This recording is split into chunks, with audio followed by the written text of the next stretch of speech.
It is so wonderful to see such a distinguished room. Regina just went through all of the VIPs who are here with us, as well as friends of Canada from other diplomatic missions and colleagues from universities as well as private sector. I think the level of participation in this room is a testament to how strong the partnership between Philippines and Canada really is. And the last 2 days of our discussions has given us even more optimism for where this relationship is moving forward. As Regina mentioned, Asia Pacific Foundation of Canada is thrilled to be partnering with Stratbase Institute as well as with the Canadian Embassy here, with Professor Dindo and His Excellency David Hartman in convening this dialogue.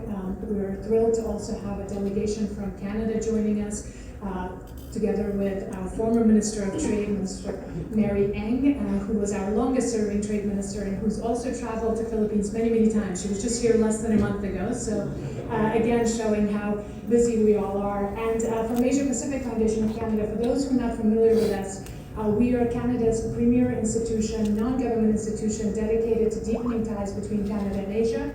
While we work on all 40 Indo-Pacific countries, we are definitely prioritizing Philippines as our anchor partner here in Southeast Asia.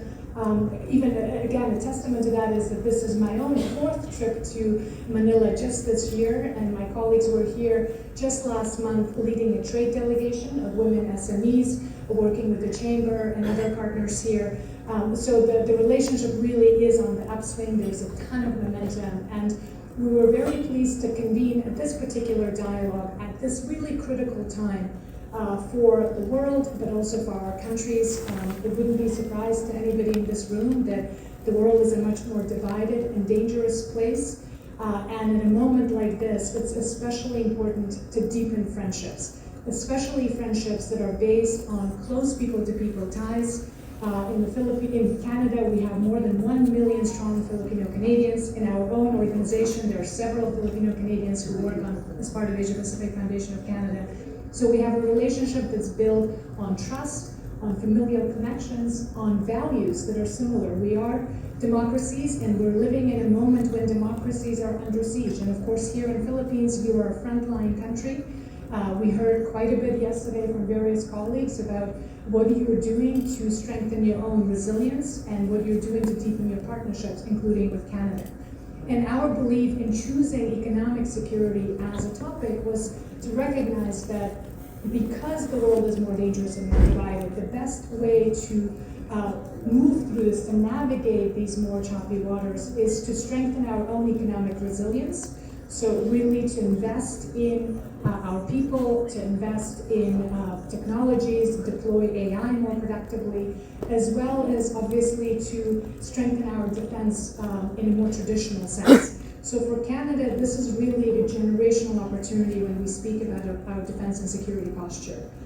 Yesterday we were talking about how we are quadrupling our defense spending in the next 10 years. We'll be investing about $500 billion in our defense, and of course that provides tremendous opportunities also to do it in a way that is sustainable and has economic benefits. So dual use, and again, this is where economic resilience comes in, because national security and economic security are very much linked. Our prosperity and our security is linked, and whatever investments we're making in defense, we also want to make sure that there has an economic benefit for our businesses, for our people, for our workers. So 500 billion, but just even this morning, for those of you who are following, the news are happening so quickly, it's really difficult to keep up, but our Prime Minister just announced another 35 billion to reinforce our posture in Canadian North. We have, obviously, we're an Arctic nation, and he's on his way to Norway to deepen that collaboration. So all of that to say is that sometimes you sort of feel like you can't even keep up with everything that's happening, but which is why we need not just our government to be part of this mission, but we need a whole of society approach. And our foundation very much believe in that, which is why we convene rooms like this, where we have very senior government officials, as well as private sector, as well as experts from civil society, because we need everybody to be contributing to make sure that our societies remain resilient, to make sure that we're able to defend ourselves, to make sure that we don't turn ourselves into fortresses, but rather build bridges with countries with whom we share values, with whom we have trust, with whom we have people-to-people connections. So that has been the spirit of this track 1.5. We had a full day of discussion. A number of you were there, so thank you very much for contributing yesterday, but also for showing up today. Today is Friday, so happy Friday. We just are looking at a weekend, which is great. But before we do that, we have a really dynamic morning prepared as well. So the way that the morning will unfold, we have a fireside chat with two of our speakers from yesterday, as well as a panel discussion that will unpack the three thematic issues that we looked at. So on the economic security at large, we looked at digital security, again, looking at AI, the AI strategy that the Philippines has, given Canada's AI strategy, especially our research innovation. So we'll be unpacking digital security issues. We'll be looking at energy security. I don't have to tell anybody in this room how important that is, especially given what's happening in the Middle East right now. Canada is an energy superpower. Our Prime Minister is absolutely determined to get our energy exports to Asia, because for so long we had been relying only on the US market. 97% of our energy exports were going south.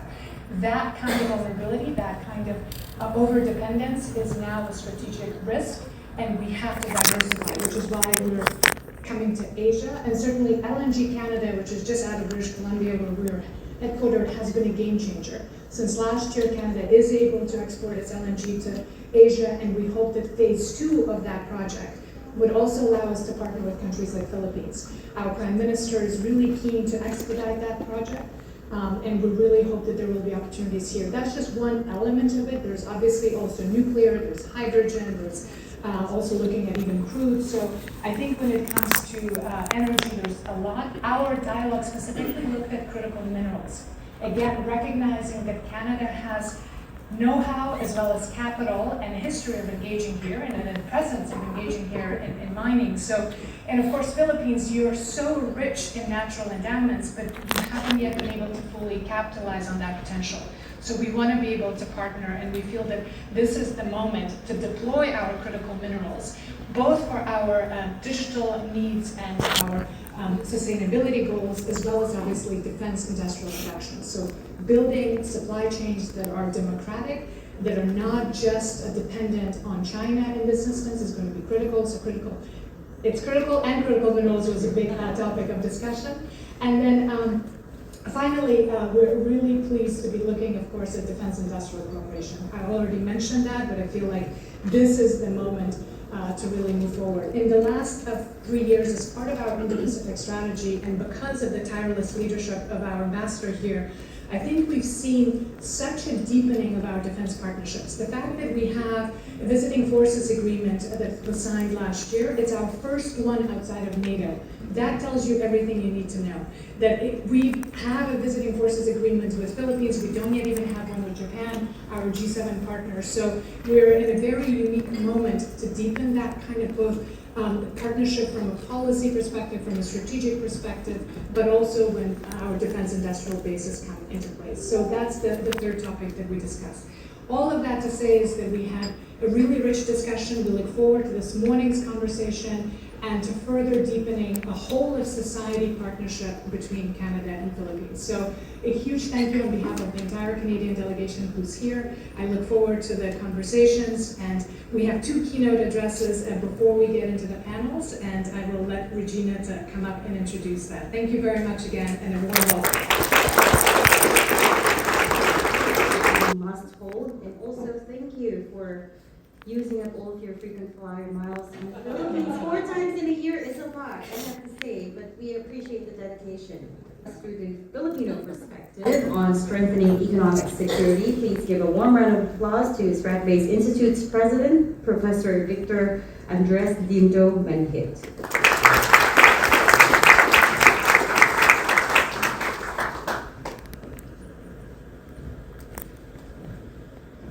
I'll try to beat that with slides. 26 years as a faculty. We're partners. To complement. So allow me to welcome everyone. Good morning. Really thank you for the partnership with Canada, the Asia Pacific Foundation, and also our continuing partnership with groups in Philippine society, business, academia, military, the security sector, civil society. So when we faced 2026, I took note of how the Davos Forum identified risks. And I took note of the top risk for the year. They spoke of geo-economic confrontation. Maybe there's a cybersecurity attack on the slides. And they said in the next 2 years, it's still geo-economic confrontation. This is a global risk data based on different conversations with business leaders, government leaders. In Stratbase, as we started the year also by defining what we see in 2026 to 2028, because we are reaching that stage of what we call political timelines. Elections tend to define what we do. But that's why you see on the side of the stage, thinking beyond politics. So we started, we kept on hoping, pushing this value or principle. We need to think beyond politics, beyond political timelines, and be strategic. And for this morning, I wanted to emphasize the geo-economic challenges we face as a nation, and the geopolitical challenges we continue to face as a nation. When we speak of the Philippines, at times it's placed in the context of we are caught between two great power competition. We don't believe that. We believe that the Philippines is a rising middle power, even though some or majority of our people don't believe that. 118 million people. Number 33 in the global economy. Not bad, but Philippine society likes to be negative. Poor economic performance, but didn't finish number 2 in the ASEAN cluster. Nobody reports that because we failed to hit our target. But we're still number 2 among 13, 14 countries in the Asia Pacific. Here I speak of the importance. When people talk of the Indo-Pacific, I see where we are in the Indo-Pacific. Importance of supply chains, importance of digitization, importance of multilateral cooperation activities. Yesterday, in our 1.5 dialogue, I spoke of economic security is national security. Because we live in an interconnected global economy. Vulnerabilities rarely remain confined within borders. Disruptions in supply chains, instability in digital systems, or pressure on strategic industries can quickly ripple across countries and regions. This is why economic security cannot and should not be achieved by any single country acting alone. We need to strengthen our economic resilience and requires cooperation among like-minded partners and countries, like Canada. When people speak of the West Philippine Sea, or the Philippine Seas, both east and western part, I want to remind everyone in this room, it plays a critical role. That's why our institute has stood up for it. Every trade that goes up north, China, South Korea, Taiwan, Japan, it passes through the West Philippine Sea. Any trade that comes from Canada, North America, passes through the Batanes, the Pasig Channel, and the Philippine Seas. Every time we talk about digitization, it doesn't reach our phones, those emails, those texts, those messages that pass through submarine cables, passing through the West Philippine Sea, passing through the east side or the Philippine Seas. But Filipinos don't really realize that we are an archipelagic nation, even though we are taught that way when we were young in our civics class. Our victory in the 2016 Arbitral Award, allowed our government to come up with a law, which we call today as the Philippine Maritime Zones Act and the Archipelagic Sea Lanes Act. It defines who we are and what we are as a nation. Our fisher folks continue to generate livelihood from these places. These are sea lanes where world trade passes through, where we encourage freedom of navigation. Challenge is how do we protect ourselves from these geopolitical and asymmetric challenges. We have our friends. We have tracked who our friends are on the concept of who do we trust.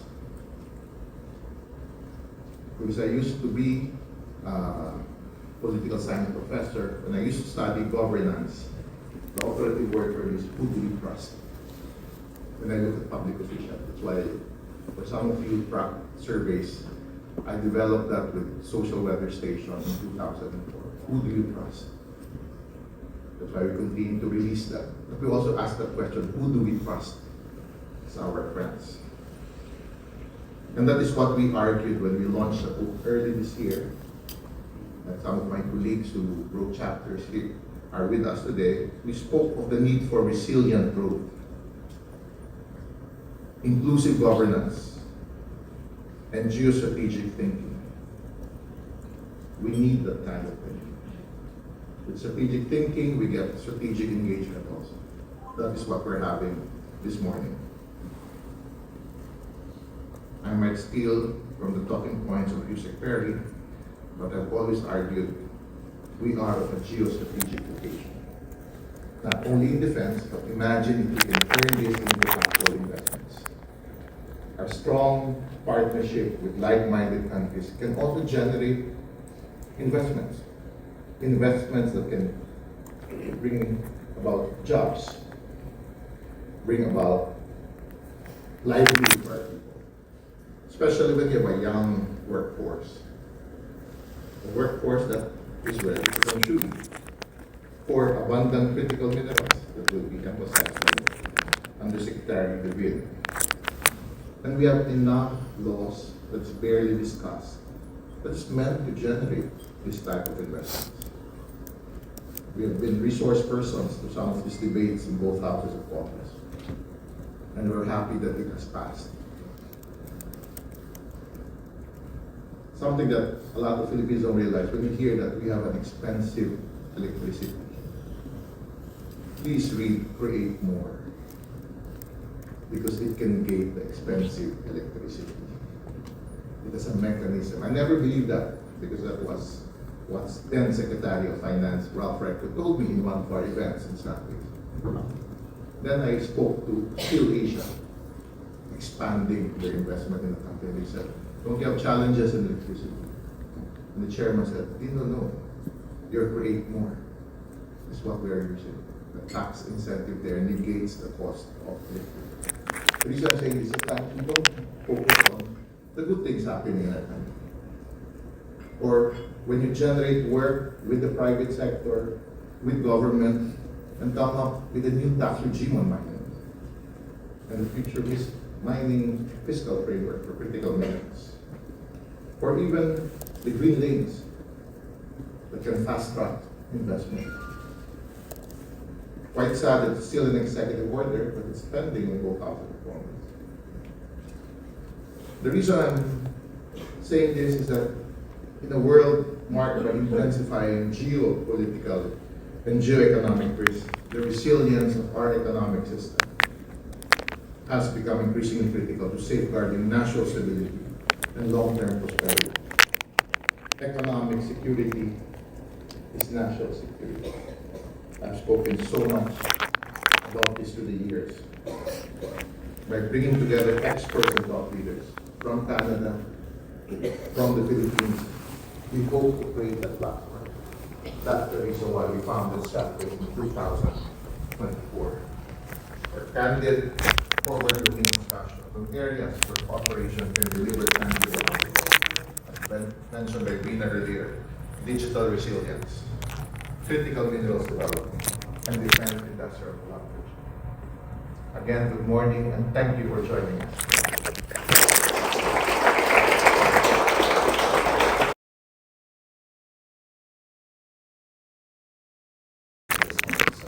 Good morning, so magandang umaga sa inyo lahat. It really is a tremendous pleasure to be here. It's very proud of the fact that Canada continues to partner with the leading policymakers and thinkers of the Philippines. As has been said, all of this is predicated on our remarkably deep people-to-people ties. And I think Canada has been very consciously taking the time and effort to continue to deepen and invest in this partnership. And opportunities like this, occasions like this, are a real tangible manifestation of Canada's commitment to the Philippines. So let me begin by thanking Stratbase Institute and the Asia Pacific Foundation of Canada for convening this again, for bringing together policymakers, industry leaders, academics, and partners from across the Indo-Pacific. The breadth of expertise in this room really speaks to the growing importance of the issues that we're discussing here today. As part of this forum, there's already been a number of thoughtful conversations about economic security and regional cooperation. Those discussions reflect something that has become increasingly clear across the Indo-Pacific. Again, as has been mentioned, economic security is no longer a narrow policy concept. It now sits at the intersection of trade, technology, energy, infrastructure, and national resilience. Indeed, let there be no doubt, as has been said, economic security is national security. Across our region, economies are navigating rapid digital transformation, shifting supply chains, and evolving geopolitical dynamics. The technologies that power our economies, from data networks to energy systems, are now deeply tied to national security and our long-term prosperity. Global developments continue to remind us of how interconnected these issues have truly become. Recent hostilities in the Middle East, for example, have placed renewed pressure on energy markets and shipping routes, demonstrating how disruptions far from our region can quickly ripple throughout the global economy. In this environment, resilience cannot be built on isolation. Economic security increasingly depends on cooperation amongst trusted partners. Countries that share not only economic interests, but also a commitment to transparency, stability, and a rules-based international system. This is why the Canada-Philippines partnership matters so much. Our bilateral relationship has grown significantly stronger in recent years. Cooperation has expanded across trade and investment, digital innovation, agriculture, clean energy, and of course, security. This progress reflects a simple but powerful reality. Our two economies are highly complementary, and our collaboration contributes not only to our own prosperity, but also to broader regional stability. We are already seeing this partnership take place in many practical ways. The recent Team Canada trade mission to the Philippines, led by the former Minister, the Honorable Mary Ng, was the largest ever deployed here in the Philippines. It connected hundreds and hundreds of Canadian and Philippine companies across sectors including clean technology, infrastructure, agriculture, and digital services. Those conversations are already translating into new commercial partnerships and investment opportunities between our two countries. Our educational and research partnerships are also flourishing. Today, more than 250 institutional linkages connect Canadian and Philippine universities and research institutions, supporting collaboration in fields ranging from the health sciences and nuclear energy to forestry and environmental sustainability. These exchanges are helping to build the next generation of scientific and technological cooperation between our two countries. We are also working together to advance climate and energy transition. Canada has committed $230 million to support the Philippines' transition from coal to renewable energy through the Climate Investment Fund's Accelerating Coal Transition Program. At the same time, Canadian private sector financing initiatives are helping mobilize investment in climate and nature-based solutions across the region. And agriculture technical cooperation continues to strengthen food security and rural development, from plant health and food safety initiatives to practical programs supporting dairy management and seed potato production that benefit local farmers and local communities, and ultimately, people of the Philippines. Taken together, these initiatives illustrate something important. Our partnership is becoming more strategic, more forward-looking, and increasingly connected to the broader concept of economic security. Another important milestone on the horizon is ongoing negotiations towards the Canada-Philippines Free Trade Agreement. Modern trade agreements are far more than about just reducing tariffs. They create stable and predictable frameworks that help economies diversify supply chains, strengthen investment, confidence, and deepen trust between partners. In a time of global uncertainty, these qualities are essential. Both our governments have set an ambitious timeline to conclude these negotiations this calendar year, and Canada remains fully committed to achieving that goal. Beyond economics, our partnership is also grounded, as has been said repeatedly this morning, in people. As many of you have heard me say, and we cite many times, Canada is proudly home to a vibrant Filipino-Canadian community, as has been mentioned, now over 1 million strong, that has helped to shape our society for generations. Filipino Canadians contribute enormously to Canada's economy, our culture, and our public life, and they form a powerful bridge between our two countries. These human connections give our partnership a depth and a resilience that goes well beyond policy frameworks or trade statistics. Looking ahead, the opportunities for collaboration remain significant and robust. Whether in energy security, digital transformation, sustainable agriculture, climate resilience, or industry partnerships, Canada and the Philippines have every reason to continue celebrating and strengthening our cooperation. By working together, again, guided by trust, transparency, and shared interests, we can help build a more resilient economic future, not only for our two countries, but for the entire Indo-Pacific region. So let me conclude by once again thanking the organizers, the distinguished speakers, and all of you who have contributed your ideas and your expertise to today's discussions. The conversations that will take place today and the partnership that they will inspire will help shape the next phase of Canada-Philippines cooperation. So thank you very much. Really thrilled to have two leaders from Canada and from the Philippines who have done a lot to advance Canada-Philippines economic cooperation to be part of this fireside chat. I definitely want to also create a space for conversation to take advantage of having both of you here and having a distinguished room with us. So Undersecretary Rodolfo, you just came back from Canada. We were mentioning how much Minister Ang is a frequent flyer and she comes to Philippines, but you were also just at PDAC, which is the largest mining gathering in the world.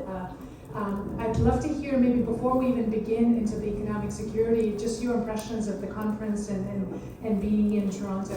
Thank you very much for that question, and thank you for having me to Stratbase and the Asia Pacific Foundation of Canada. Actually, for the Philippine case, the participation in the PDAC is momentous.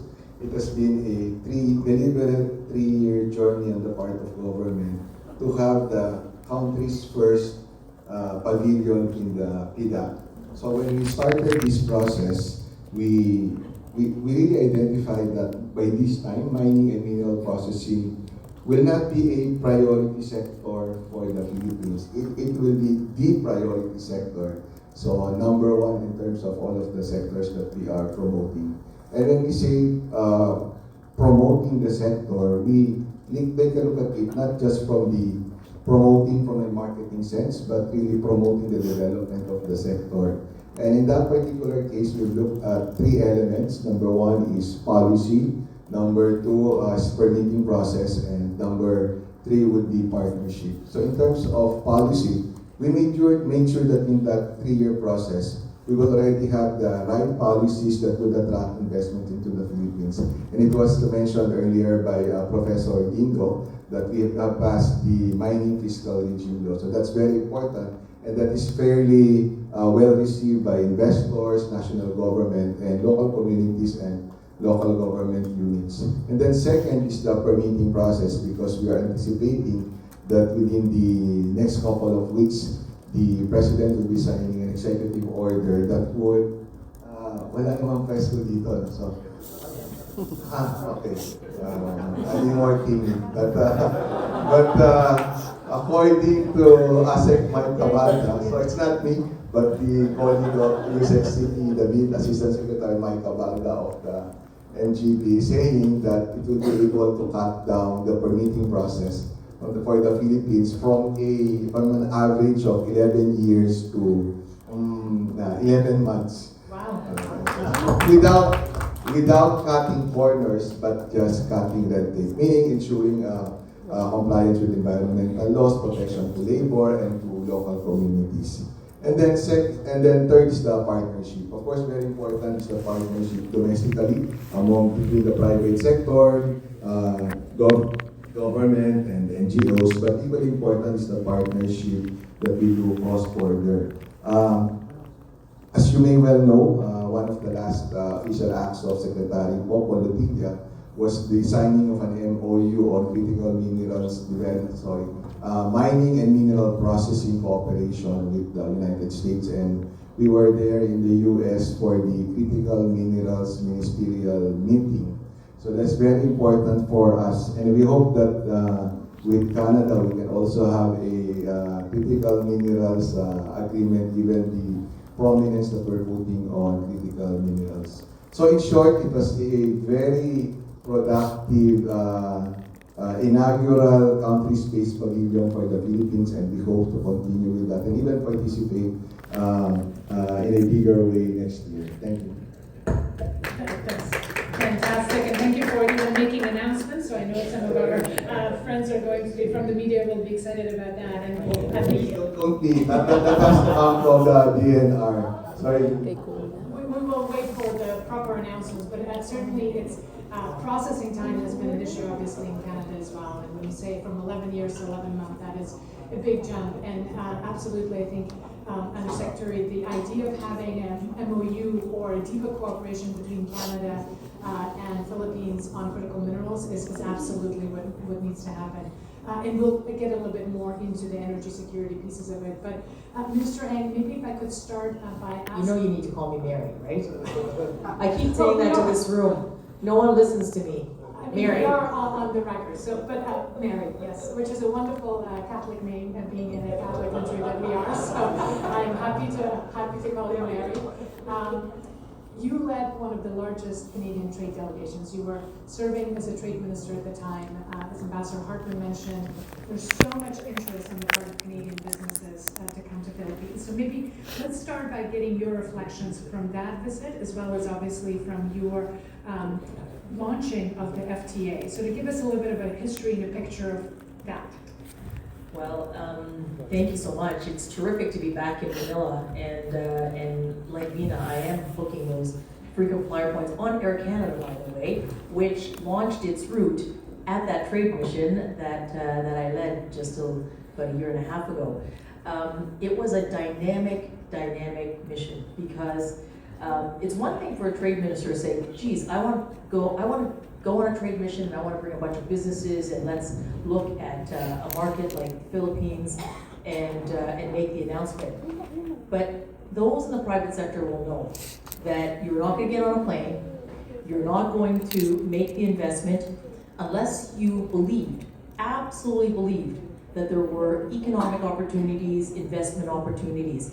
We had about 190 businesses and business organizations with over 300 people in that trade mission. It was so dynamic and so energetic. I mean, everywhere we went, imagine the logistics.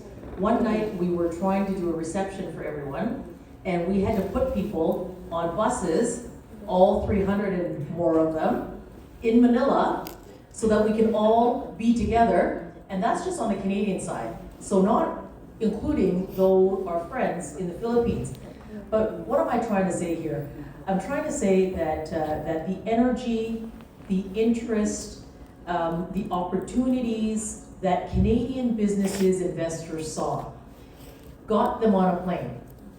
It got them here, and I can't remember the number very specifically, but on these trade missions, such enormous work gets done between the business community in the Philippines as well as in Canada, but also among the governments together to create the right conditions so that these businesses could do business-to-business matching, so that we are actually advancing the commercial relationship.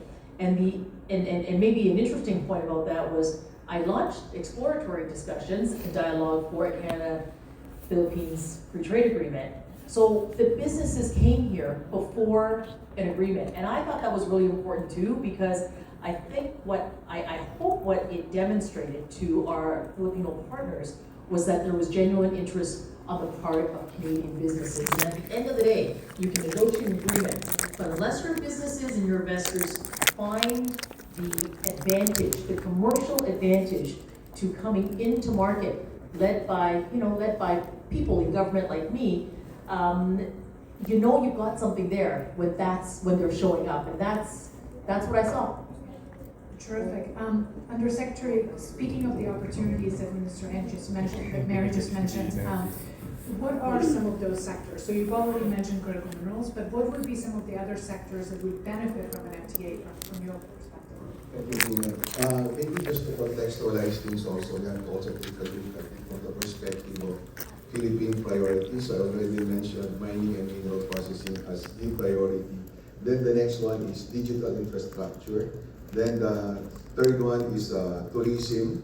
And then the fourth one is high-value manufacturing. So these are, of course, Philippine government, we're promoting all sectors, but at the end of the day, these are the 4 key sectors that we are really pushing hard, regardless of who the partner is. Now, it's good that of the 4 sectors, Canada has a place and has critical advantages that will benefit the Philippines on all of these 4 sectors, and in particular, the top 2.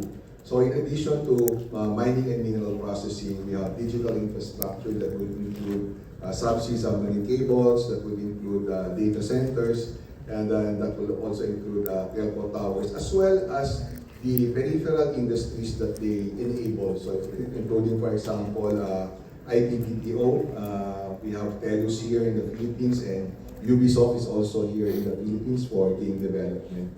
So I think those are the 4 sectors, and in particular 2 sectors that will benefit from a Philippines-Canada FTA. If I may just also chime in to what Mary and Perry, so what Mary said earlier,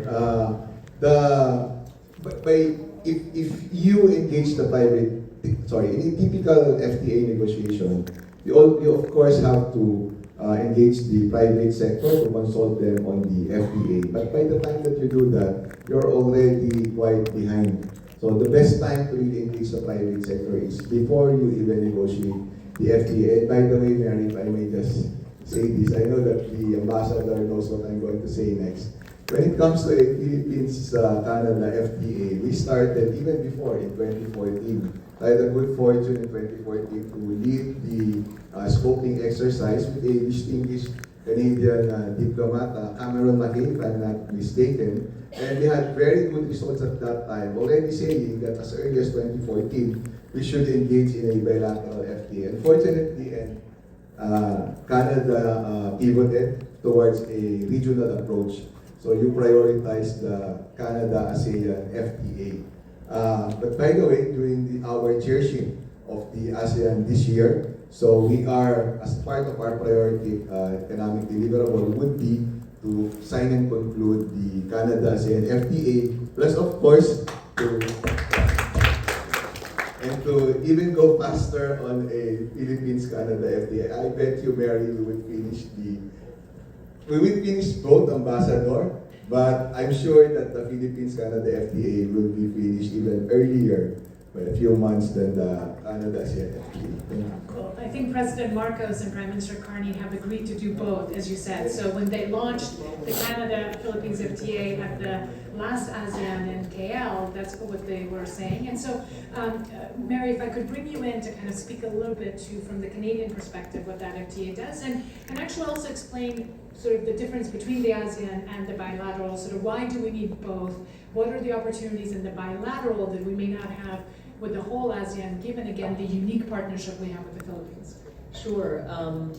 I think that the bilateral FTA just simply, it's a real demonstrable both signal and commitment that Canada and the Philippines are going to be strategic partners.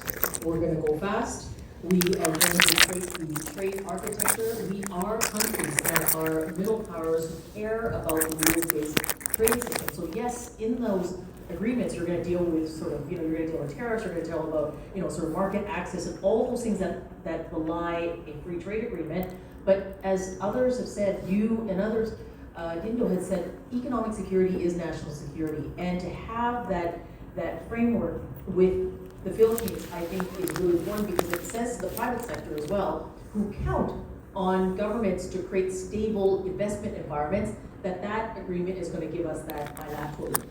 The reason that the regional agreement is really important is because probably 4 years ago, Canada launched the Indo-Pacific strategy. It's a commitment for Canada to deepen its relationships in this region. Philippines is a really important partner for us, and today, some of those partners in the ASEAN are already in another agreement that Canada is in, which is the CPTPP. So countries like Singapore and Vietnam and Brunei and are already there, Malaysia. And bilaterally, we have one with Indonesia now, we will get one with the Philippines, and it leaves a small handful of other economies. But why is it important? The ASEAN is the 5th largest economy in the world today. By the end of this decade, by 2030, it's going to be the 4th. It is 700 million people and consumers. It is also in a few short years, 2030, we're already in 2026, gosh. But in that's a few short years. This region is projected to have 40% of the global middle class. In another decade, half of the global middle class is here. So for Canada, and for those of you who might have heard Prime Minister Carney speak recently in Davos, the opportunity for middle-powered countries to collaborate more intentionally with other partners in an effort to diversify and to make sure that our economic security is secured is something that we need to be doing with Philippines as our friends, our allies, our partners, but also with others in this region. Maybe one word I would sort of say, and we'll probably get to this, but we talked about this yesterday, and I often try to think about things in pragmatic terms, outcome-based terms. What can we do that demonstrates to both our people, our workers, our countries, that it is doable? So we've done lots of things. We're negotiating, we've got great partnerships that have been here and that will continue to flourish. But yesterday, we had a very robust conversation, and this is speaking to one of the priorities that you indicated, which is around the digital economy and digital resilience. Canada has its strength around AI and digital industries.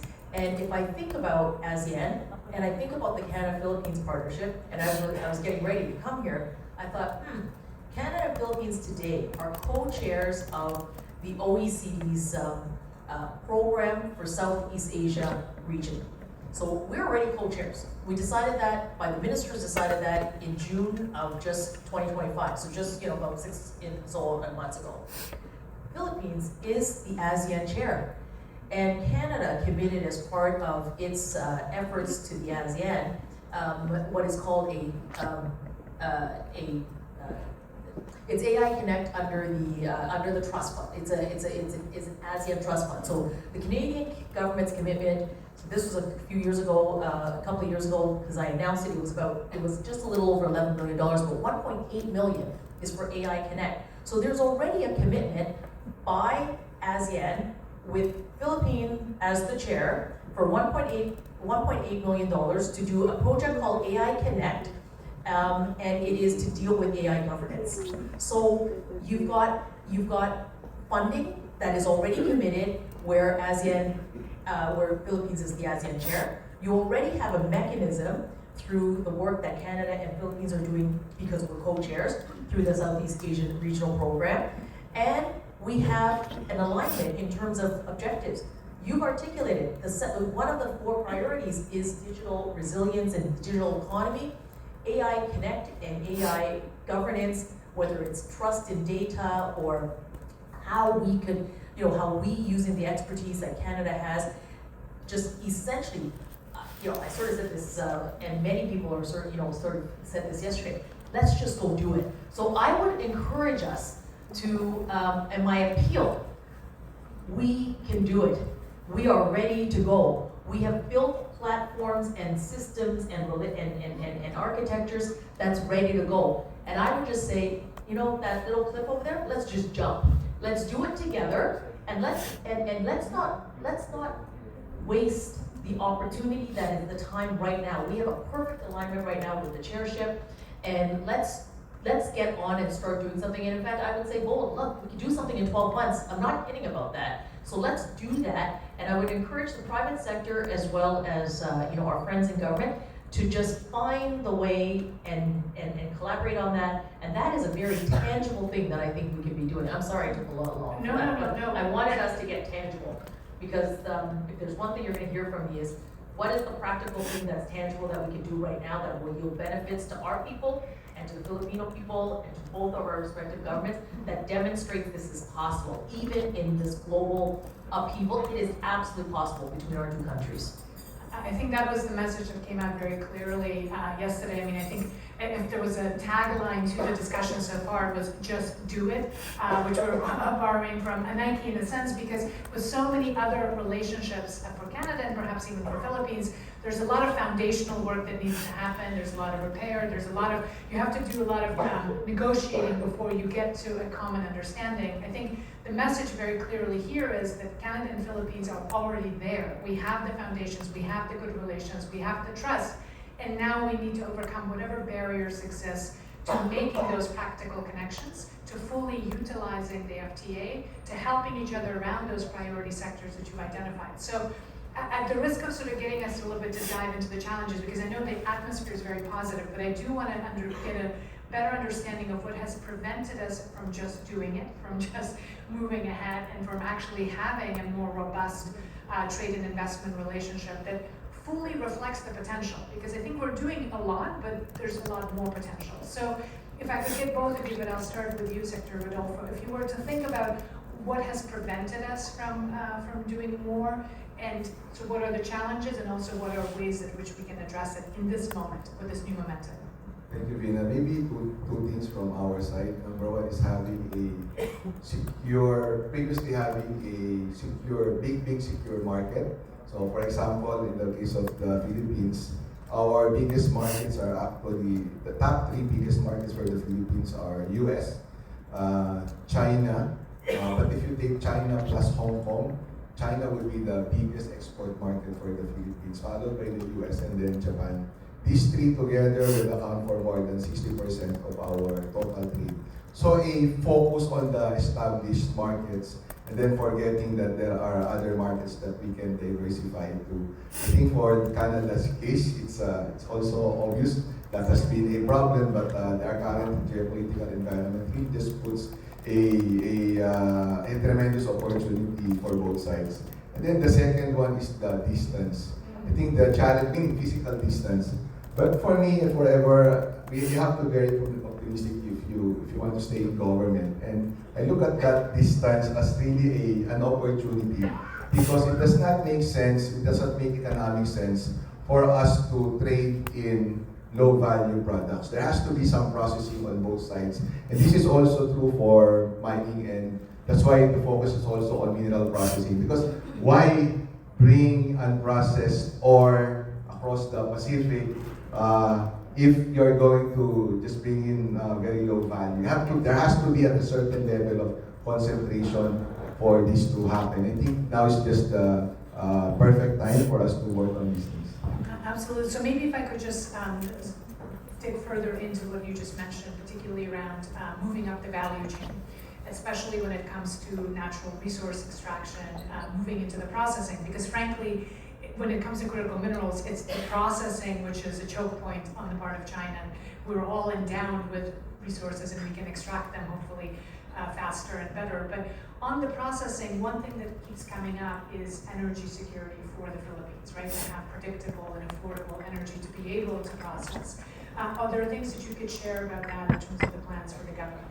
Maybe both short-term and long-term. In terms of long-term, we're of course looking at nuclear. Yes. And what has been highlighted in the media and public discussions has been our partnership with the US through the 123 agreement, as well as, for example, a USTDA grant to a Philippine utilities company to look into a particular nuclear technology, the SMR technology of a US provider. But what is not being highlighted also is the possibility of a partnership with Canada. As the ambassador and everyone here knows, the very first nuclear cooperation agreement that the Philippines had was with Canada.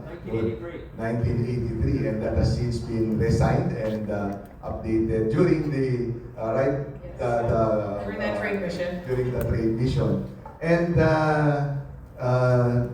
our Philippine Nuclear Research Institute Executive Director, who nag-retire na ba siya, si Dr. Arcilia, about to retire, has been telling me that in terms of nuclear technology, the most appropriate technology for the Philippines is actually the CANDU technology of Atoms Realis, and for many reasons, including, for example, in terms of just the technical specification that would be compatible with the type of transmission lines that we have. Now, from an industrial standpoint, what also attracts me to the CANDU technology of Canada is the opportunity for local value addition, up to, I think, 80% can be done in the Philippines. So, yeah. So, in terms of short term, of course, we have the renewable energy projects that will be coming in on stream. Very important now with the increasing fuel prices. And there's been a white paper issued by one of the distribution utilities, also the Philippines, that shows that actually at the generation level, power generation level, we are already competitive.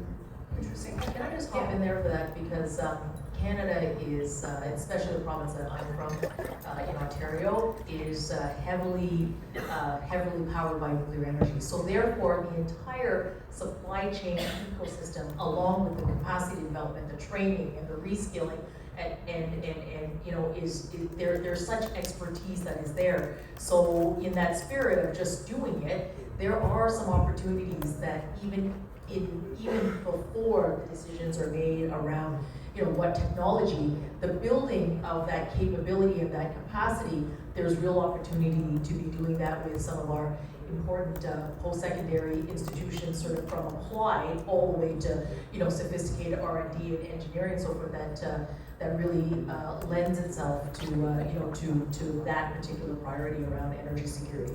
So you're talking about capacity building of professionals around Canadian export of education, R&D, and skilling, and and capacity building around, you know, regulatory, you know, sandbox requirement, you know, transfers, that sort of thing. Is that something that's moving, Secretary? Yes, hopefully at an even faster pace, because what we've also seen during the Canadian mission last week has been that tremendous opportunity for university partnerships, as was mentioned by Mary. For example, in the digital space, I didn't know that Concordia University has a very strong program on cybersecurity. So there's really tremendous opportunity to really just connect our universities with Canada, and this speaks well, maybe if I may just add in terms of priorities for us. When we look at Canada loves to say that you have what the world wants. Similar to the Philippines, we have what the world wants, and for the Philippines, we have the 2 M's, manpower, and then the materials from mineral resources. In terms of manpower, there could be good opportunity for us for the skilling of the manpower in the Philippines, so that our kababayans, our compatriots, need not go abroad, and that they could have good paying jobs, decent jobs here in the Philippines. And that is where the university partnerships would be important. Mary, I want to bring you in on this point, which is really relevant in terms of not just attracting all the skills and talent to Canada, but doing things through transnational education partnerships. So maybe if you could speak where that is and how that might feature into the FTA as well. Absolutely. I mean, we have incredible institutions in Canada where we would essentially partner. We would partner with industry, we would partner with other institutions here, so that the delivery is done here. And there is tremendous interest, and the reason I know that is because some of those very institutions who are in this space was part of that trade mission with me a year and a half ago, and they continue to do that work. It's actually why I was here about a month and so ago, to try to advance that. But I want to actually also pick up another point, which is what you said, which is about exponentially increasing the value, so that the economic value and prosperity accrues and stays in the Philippines, and that Canada has a role in that. I'm going to go back to AI and digital resiliency and the digital resiliency work that we talked about yesterday.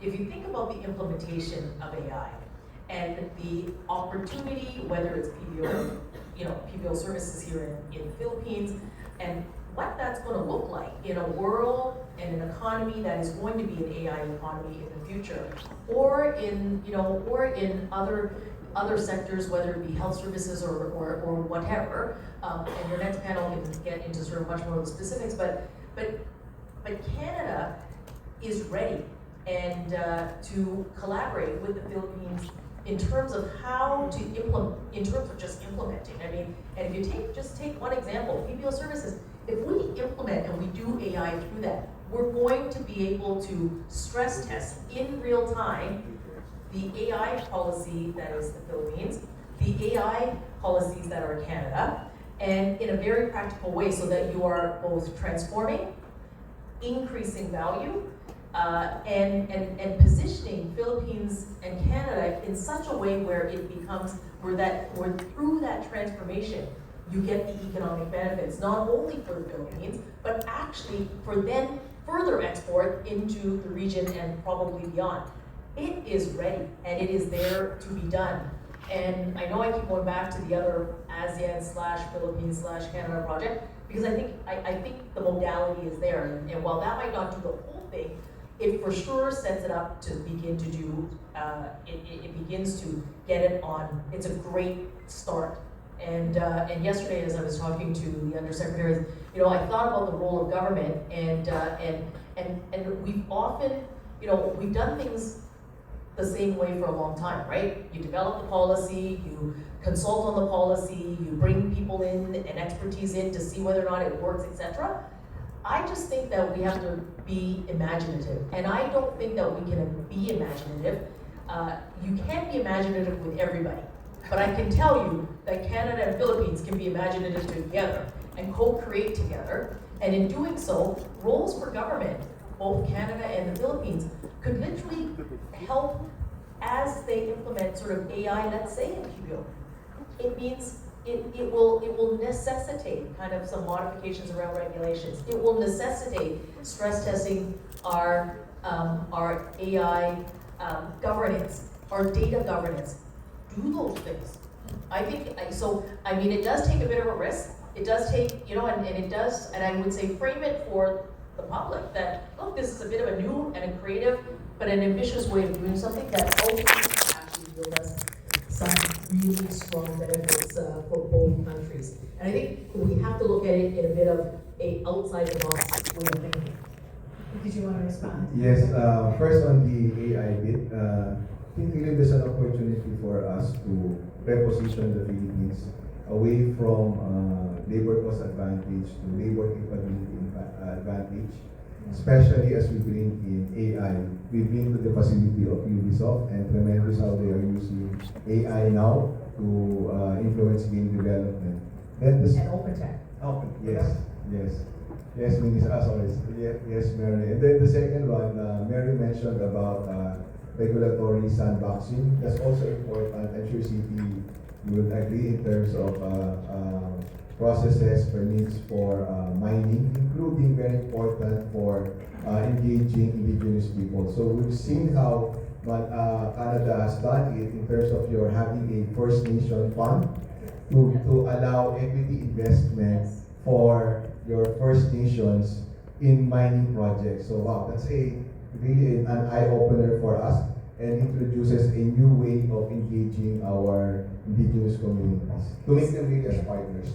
That is such a huge point, Undersecretary, because so much of the mining also requires the buy-in of the community, sort of, and stakeholders like the indigenous community are critical, as well as a general social license to be able to engage in mining. I mean, there's a reputational issue here as well as in Canada. So I think going back to Mary's point around capacity building and know-how exchange, I think this is another area.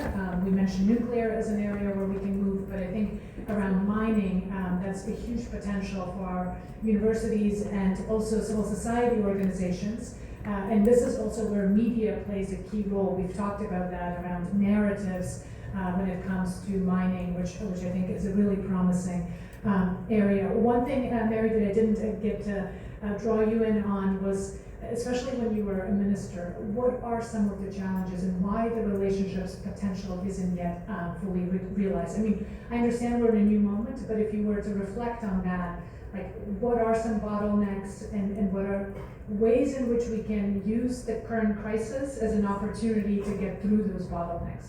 Yeah, I mean, the reality of the economy of Canada is one where our trading relationship has been a north-south relationship for decades and decades.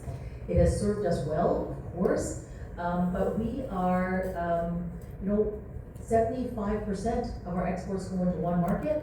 And if you think about economic security, I mean, what is economic security? You don't ever want to find yourself in a position in any country where you are vulnerable because you are so over leveraged in one market, or your supply chains are so over leveraged, or sort of Eggs in one basket. all your eggs in one basket would be the best way to put it. And Canadian businesses, I mean, sitting next to an incredibly lucrative, dynamic, and what has been an incredibly successful relationship, I would I used to say to businesses, so what about these markets? And they would look at me and they would say, so that would mean I would have to travel how far? That would mean I would have to develop relationships with you. And are you gonna help us do that? And how are, so I think the frontier nature of that relationship, it's a frontier relationship, right? I mean, and even before what has changed today and what we're experiencing today, as I said, I mean, the trade mission I led was before, was the end of 2024, right? I mean, and there was tremendous interest because I've never had a mandate from the Prime Minister that didn't have diversification. That was, but to have the mandate, to negotiate the deals, to try to create the foundations and the conditions for governments to be collaborating together, and then together say to your business sector, we have to do this whole of society. I mean, governments don't do business, businesses do business, but you're absolutely right. We are at a place right now where that argument is no longer an argument. It really is, it's pushing on open doors. And now, I think having the foundations in place just means we should take advantage of the opportunity, we should be bold, we should take some risks, because I think it's worthwhile to take those risks. But the issue really has been that we've been comfortable. And we've been comfortable next to a very lucrative market that has served the Canadian economy well. I would say that is not our environment today. You're definitely not feeling very comfortable at the moment with the relationship with the US, and I think you're right. Because of that, we now are looking at diversification in a very different way. But Undersecretary, you also mentioned the same thing being true for the Philippines.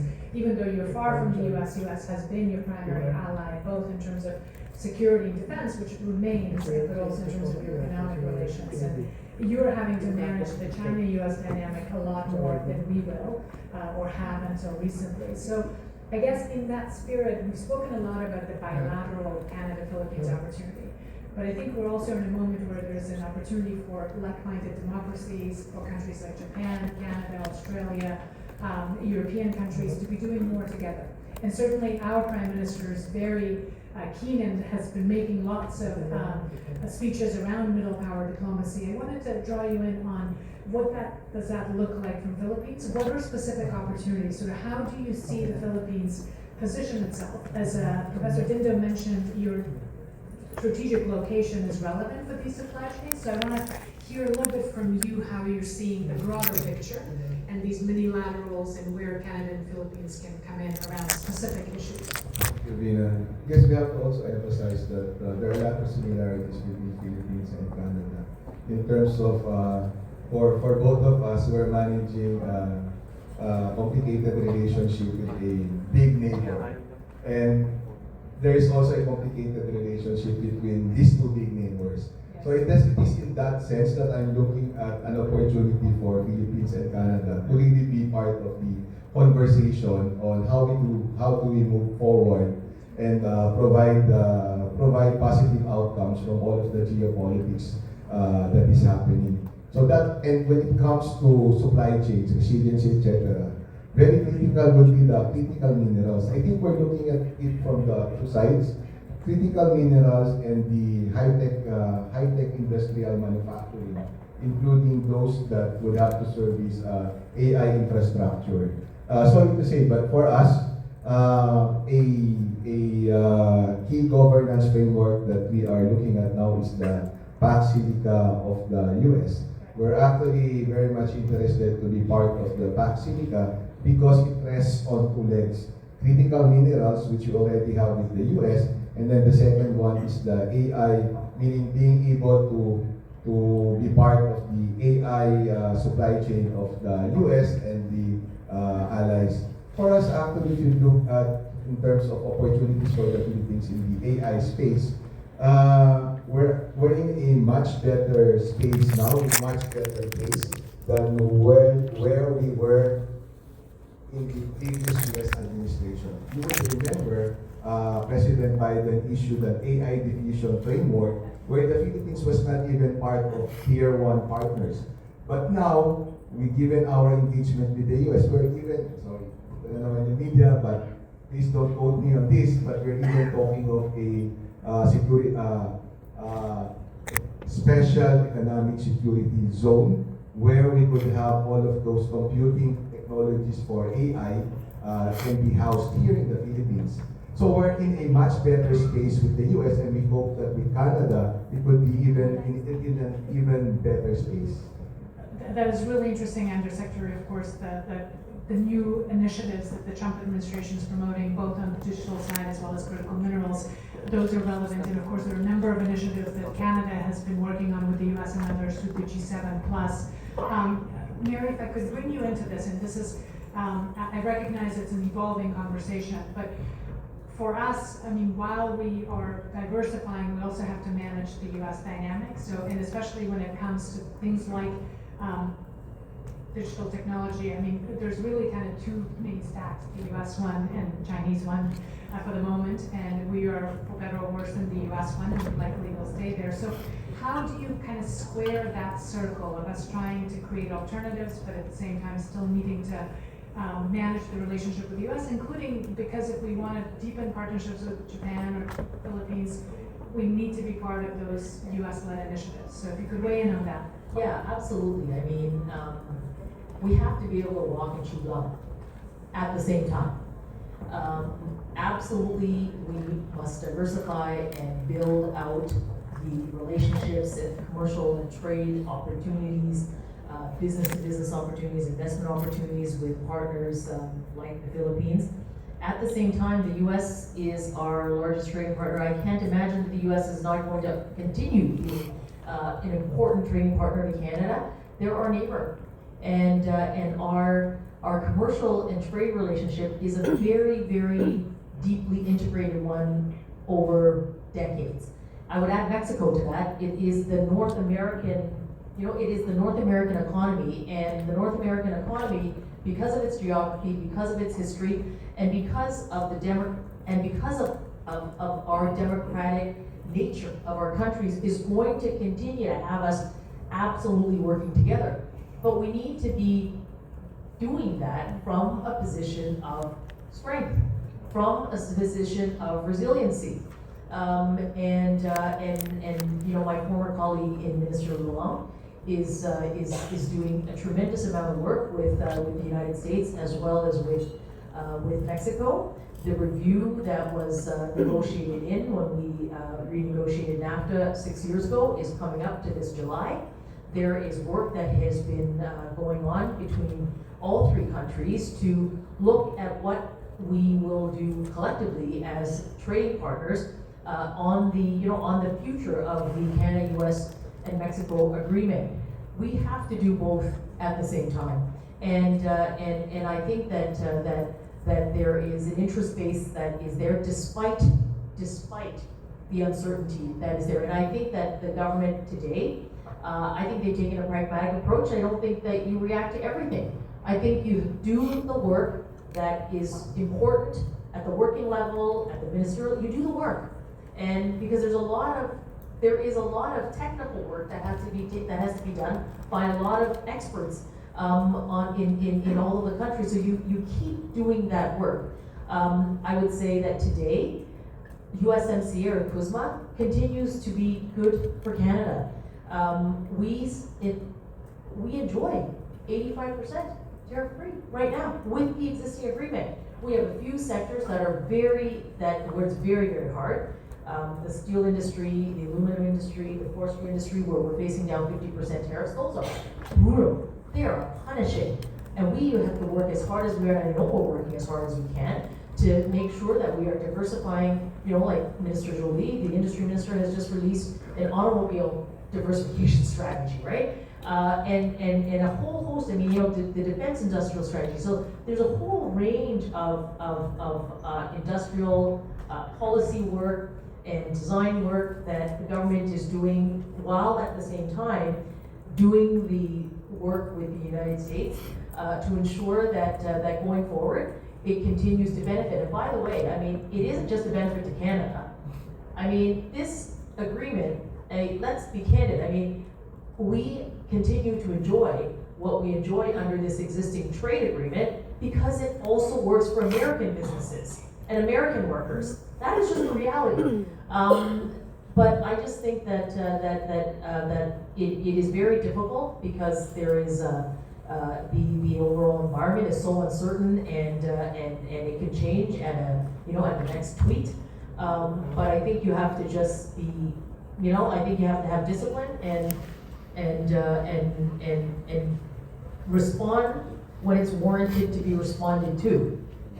It seems like sometimes the job of a politician right now is to keep reciting the serenity prayer in terms of having, being able to focus on the things that you can control, right? And you were mentioning that given the environment we're in, we have to be able to walk and chew gum at the same time, but I feel like it's walk, chew gum at the same time and sing a tune, because it seems like you really have to do multiple things at once. In our case, diversifying and deepening partnerships, but also managing the US relationship. For the Philippines, same thing, right? Like in your environment, that has been true all along, right? This isn't a new thing for you, Undersecretary. I don't know if you want to come in on this. Yes, maybe just to add that within this context, within what Mary mentioned earlier, that the Philippines-Canada FTA is very important, because that would be the framework where we could use, where Canada could be our entry point to the broader CUSMA, while for the Philippine case, it could be your entry point to ASEAN, even to China or South Africa. Absolutely, and I'm glad that you brought us back to the FTA and to what's happening right now in the bilateral relations, because for our final question for both of you, I wanted to ask, since we've talked so much about just do it, this is the moment, if we're looking at a 12 months, so in 12 months, if you have your crystal ball or your wish list, what are the 3 things you would want to see in this relationship? So the 3 new things or 3 things that have been deepened or elevated as a result of this current momentum. So Mary, I'll start with you, 3 concrete things. So I will just pick up on the really terrific work that was done yesterday, because we had an incredible room of just extraordinary people here in the Philippines, expertise, and those in Canada. We should build on what we've already committed to in platforms that are already there and do something on the AI Connect project. We need to just do it. It's there, so let's do it. And we do that in a year. I think that on critical minerals, there was certainly consensus about what a mini lateral could look like between Canada, Philippines, and XYZ to advance that strategic partnership that then advances the capabilities for processing and partnership. Let's just do that. And then I think the third thing, we also talked about defense industrial cooperation, and here I would just, I'm going to sort of marry a couple of things. I think there, it requires, I think yesterday I sort of talked about sort of a book of business, right? Or, sort of a book of, sort of a book of needs, right? What would sort of be the top 3 be where we both agree? and let's try to do that. And the part I want to marry is that is energy security is just so important. Canada is a superpower there. Let's do something and let's advance the capacity building for nuclear as an example, because these are ingredients, they're all there. We have such a strong foundation, and I think there's some tangible things, those are three, there's probably more, but those are three that I think can get done, started with real momentum, in a 12-year or in a 12-month period. That's great. Undersecretary? Well, maybe for us, of course, FTA negotiation conclusion would be the number one. On that particular part, I think the biggest challenge is the attention deficit. With so many other FTA negotiations that screams for attention from our trade negotiators, it could be a challenge, but rest assured that it's a priority for the Philippine government. And then in terms of the mining and mineral processing, maybe additional investments coming from Canada. It can be an expansion of the B2 Gold projects here. It can be a new investment in mineral processing, maybe taking over one of the HPAL factories that may be closing down in 2027. And then greater partnership, maybe just one or two tangible partnership between our universities along the lines of AI and cybersecurity. I love that. Those are all very concrete things. I recognize we're almost at the end of our time and we have a coffee break now scheduled, but I do want to turn to all of you.